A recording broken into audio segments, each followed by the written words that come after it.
বিশ্বনবী হজরত মুহাম্মদ সাল্লাল্লাহু আলাইহি ওয়াসাল্লামের জন্মের সময় যেসব অলৌকিক ঘটনা ঘটেছিল, আজকে আমরা সে সম্পর্কে বিস্তারিত জানব। বিশ্বনবী হজরত মুহাম্মদ সাল্লাল্লাহু আলাইহি ওয়াসাল্লাম 12ই রবিউল আওয়াল মাসের রোজ সোমবার সুবহে সাদিকের সময় মাতৃগর্ভ থেকে পৃথিবীতে আগমন করলেন। বিশ্বনবী হজরত মুহাম্মদ সাল্লাল্লাহু আলাইহি ওয়াসাল্লামের জন্মের পূর্বে কিছু অলৌকিক ঘটনা ঘটেছিল। সেদিন মা আমেনা ঘরের মধ্যে সম্পূর্ণ একাকী ছিলেন। এরপর তিনি হঠাৎ করে আকাশের দিক থেকে একটি আওয়াজ শুনতে পেয়ে অত্যন্ত ভীত হয়ে গেলেন। এরপর হঠাৎ করেই একজন ফেরেশতা মানুষের রূপ ধারণ করে হজরত আমেনাকে এক গ্লাস মিষ্টির শরবত পান করালেন। তা দেখতে ছিল দুধের মতো সাদা, কিন্তু খেতে ছিল মধুর মতো মিষ্টি। হজরত আমেনা বলল, এরপর আমার থেকে যেন একটি অপরূপ জ্যোতি বের হয়ে ঊর্ধ্বাকাশের দিকে উঠে গেল। এরপর আমার কাছে কয়েকজন সুন্দরী স্ত্রীলোক এসে উপস্থিত হলো। আমি তাকে পরিচয় জিজ্ঞাসা করলাম। জানলাম তারা হলেন হজরত হাজেরা, হজরত মরিয়ম এবং হজরত আসিয়া। তারা আমাকে বিশেষভাবে আশ্বস্ত করলেন, আমার কোনো দুশ্চিন্তা বা ভয়ের কারণ নেই। আল্লাহর নির্দেশে আমরা আপনার পরিচয়ের জন্য এসেছি।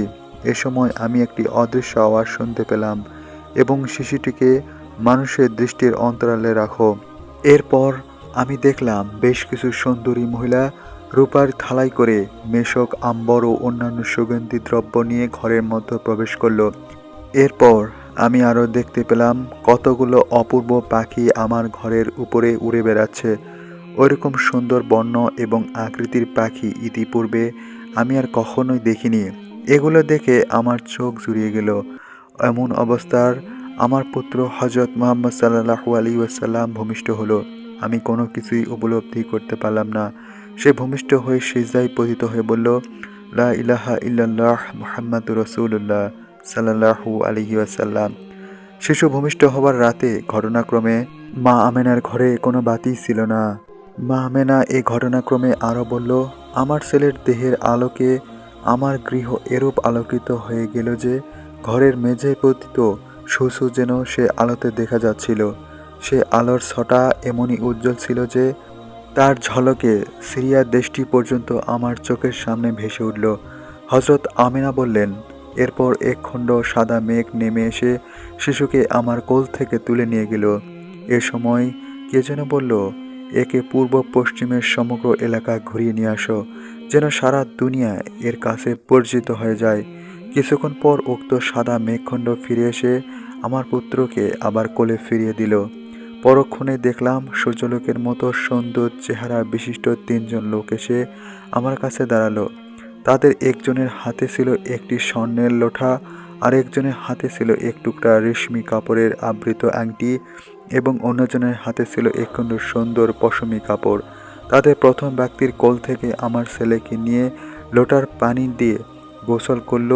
দ্বিতীয় ব্যক্তি রেশমের কাপড় ভিতর থেকে আংটিটি বের করে তার 2 স্কন্ধের মাঝখানে একটি চাপ মেরে দিল। অতঃপর তৃতীয় ব্যক্তি তার হাতে রাখা পশমি কাপড়ে লেপটায়ে তাকে আমার কোলে দিয়ে তার কানে কানে কিছু কথা বলল।